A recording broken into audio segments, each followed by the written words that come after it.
Uh, well, Chris, Ruthie, I want to thank you guys for agreeing to sort of put yourselves in the spotlight a little bit. Chris, we see you usually up on the platform um, leading music and helping with the order of the service and so forth. But Ruthie, you're usually, watching the girls, and a lot of other people are watching them too because they are very entertaining, right? Yes, I have the easier job. Okay. Um, so let me just start by having you guys, everyone knows Chris and Ruthie King, but just tell us how long you've been going to Bethel Church. Well, uh, I didn't really grow up in the church. I mean, in a Christian family, yes, but we didn't really attend church. And then about when I was graduating from high school, God started speaking to me that I should be doing that. So right after I graduated, I came out to Bethel. Was out there for about a year and a half before I went to Crown. And when I went to Crown College, it's kind of hard to come back and get right in the groove. So there was a few years when I was gone at Crown, came back for about a year, and then I left and went to some other churches for about 4 years. And then in 1999, I came out to Scrooge, and it really felt like home. So I came back in the winter of 2000, and I've been there ever since. And Ruthie, you go ahead now. Well, I moved here January of 2004 in the middle of a snowstorm, and been attending Bethel ever since. So. Okay. So now, Chris, it sounded a little bit like your journey to Bethel was sort of parallel to your journey to the Lord. Is that accurate? Well, no, I became a Christian when I was a young child, Oh, but okay. my family really didn't attend church, and so God started working on me. I see. So yeah, I was saved younger, but He started impressing on me when I was getting close to the end of high school that you need to go and be with a Okay. body of believers. Yeah. So how did you actually give your life to the Lord if you weren't going to church much? Well, my dad grew up in Bethel, and Okay. and so he was a believer, and then my mom became a believer after they got married, and my grandma used to go to Bethel, so it was kind of by default it was my church, Okay. but we didn't go a lot. But I'd usually go to Bible school in the summer there, and if I had felt that I had a home church, that was it. I just wasn't really making until I was basically an adult, and then I decided for myself that this is what I need to do. Okay. Now, Ruthie, you said that you moved to Bethel in the middle of a snowstorm in what, 2004? Yeah. That you said? Okay. Does that Yes. have anything to do with Chris? Yeah. Well, he's the reason that I moved to Iowa. So. Okay. So tell us, first of all, Ruthie, tell us how you came to know the Lord. And then I'd like to hear how you guys met. Okay. Well, I think I was probably about 7. And we were, it was spring break from boarding school, and there was a terrific thunderstorm with lightning and thunder and tin roof, so it was very, very loud, and I was positive that the lightning was going to come through the roof and strike me and I would die, and I knew that if I died that night that I would not go to heaven because I did not have Jesus in my heart. And so I got out of my bed and I knelt on the floor and I asked Jesus in my heart. At the time, it was more of fire insurance, But, as I grew older, I grew in my relationship with the Lord. And then I graduated from high school, moved back to the States. And then it was early 2003 that I was living in Georgia at the time. And my Aunt Miriam and my Uncle Joe were speaking at Bethel for the Family Bible School. And Aunt Miriam goes up to Pat Anderlich and she says, "Hey, is that Chris King guy single, I was Because I have this niece. yeah, I was leading music for the Bible school for the kids. So go ahead, and I got a few things to throw in on this. Well, Aunt Miriam is my mom's sister, and so immediately my mother and my sisters, my whole family was involved in this because she told my mother what she had done. So everybody was very interested to hear what Chris had to say, and we emailed back and forth, and he came to meet my family for Thanksgiving and wasn't scared away, and then I came to meet his family at Christmas time, and then he had a job and a family here, and my family was scattered all over the place, so it just made sense for me to move here. Yeah. Yeah, but basically what I was doing was just minding my own business at Bible school that night, and Pat Anderlick was our director at the time, and she kind of came up, and if those of you that know Pat, you can imagine this, but I think I was standing against the wall in the fellowship hall, and she kind of came up to me and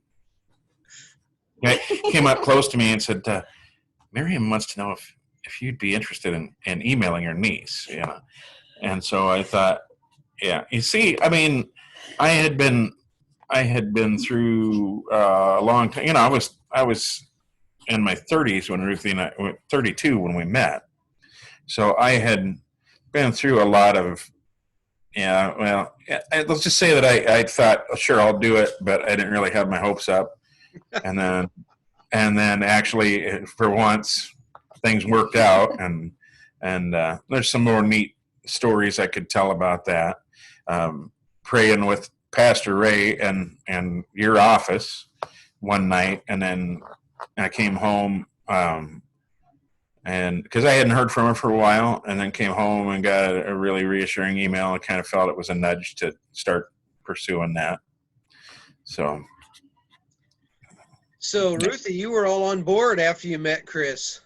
Yeah, he seemed like a pretty nice guy. So, we got to know each other really well emailing, and then I met him in person, and he didn't disappoint. So That's great. So you guys have lived in Boone basically your whole married life? yeah. Yep. Okay, great. So Ruthie, you're very passionate about missions, I'm guessing, right? Yeah, putting it mildly, yeah. Yeah, okay. Yes. So since we're getting to know you, my guess is that that would involve getting to know a little bit something about missions, right? So can you tell us a little bit about what it's like to grow up in one culture and then come to another culture and have like your childhood over here, but your adulthood over there? Yeah, I mean, Burkina is like the third poorest country in the world, and so coming to the States from that, it was very different for me, and a big adjustment period when I went to college. Just very, very different, and it was hard because for a while there I was determined I was going to go back to Africa. I was going to be a missionary. I was going to tell people in Africa about Jesus. But then in college, God spoke to me, and through a speaker who said that sometimes you're called to stay. And I was like, no, there's churches on every street corner in America. They don't need Jesus. But then I came to realize, most of those churches are just empty buildings, so that God did need me here. So Funny you would mention empty buildings at this time. Yeah. That's how our church is right now. Yeah. Yeah. So Chris, you went to which college? Crown? Yes. They said. Yep. What did you study at Crown? Depends on what time you ask me, but for a while I was studying pastoral ministries, and then I don't know if I did change to youth major or just considered it, but and then I ended up getting a degree in English secondary education. I don't know if you knew that or not. I knew the thing about the English. Yeah. I didn't know pastoral ministry and youth ministry. Oh yeah, sometimes I'd get a little influenced by my emotions, and I found that that's not. If you go to a really cool retreat and they talk about working with youth, and you get emotional high, that's not a really good way to make your major or your decisions about what you're studying in college. I do think that that teaching is among my spiritual gifts, but I don't know about it necessarily doing it for a profession. And sometimes I question whether that is really one of my spiritual gifts, but that's that it does end up popping up if I ever take those studies, and other people tell me that it is. Other people might see those things more clearly than I do sometimes. I But see. yeah. Well, I know that you tend to take your time and think long and hard about starting a new thing. From my experience of bringing you on board with the music, it took you a while to really feel comfortable saying yes to that. Yeah, I think I've sometimes been, there have been times where I fell in over my head with that, but then God will keep nudging me, and sometimes reassuring me that no, you're okay doing this. I have you there for a reason, But it depends on there may be a Sunday where I make a lot of mistakes where I just like, sure you don't want me to not do this anymore, but he's continued to keep pushing me in that direction, Well, so I'm grateful. Thanks. Yeah. And I also like having you guys working together on the library. How's that going? Well, right now there's not much. She's doing most of that right now. I got to admit, but I'd like to be there. It seems easier for me if she needs some help to be able to communicate with me, which is amazing. Sometimes that is a strength in this area, and other times communicating with each other is a challenge in itself. But as far as the library, it seems to work pretty well. Yeah. But that's because she used to, there were other people that helped, but maybe some of them aren't in the church anymore or whatever. And I would notice that she was doing a lot of the work. And I thought, well, maybe I could jump in and help her. So, but I have been kind of busy with my own music thing, and she's been doing the majority of that, to be honest. So okay, all right, Ruthie, do you enjoy doing the library? I do, yeah. Okay, great. If I were going to say, what message do you have for your Bethel family? What would you throw out there? We miss you. Oh, yeah. Yeah. And I bet everybody who was listening to this, whenever they're listening to it, would say the same thing. So. Yeah, I know that there are, probably we all have some Sunday morning where we feel a little bit like I really could use to be home. I'd like to just be home this morning. Yeah. But sometimes to be careful what you wish for, because now that we've been home on Sunday for like a month and for a while longer at least, it does make you realize how much of a joy it is to be together as a body, and really more the things that we have in common are more clear in that absence. So it'll be good to be back together, and hopefully that first Sunday back together we can have a really good attendance and have it really. I'm looking forward to it. Yeah, it'll be kind of like a class reunion. For some people have longer hair. Some of us probably have less hair or more gray, but yeah, I'm looking forward to that. I'm looking forward to your daughter dancing in the front row too. I just love that. I just think that's awesome. Yeah. Yeah. She may be moving more toward a more charismatic future than our current church situation. Well, she'll be rolling in the aisle somewhere someday, I think. Sure. Or she could just bring us along a little bit. Probably somewhere between, yeah. Yep. I saw square dancing going on in the aisles of Bethel Church when Gary was doing that one special number from Africa. So yeah, there you go. You heard it here first. Anything else you guys want to throw out there? I'll probably remember something like 5 minutes after we hang up, but I'll tell you what.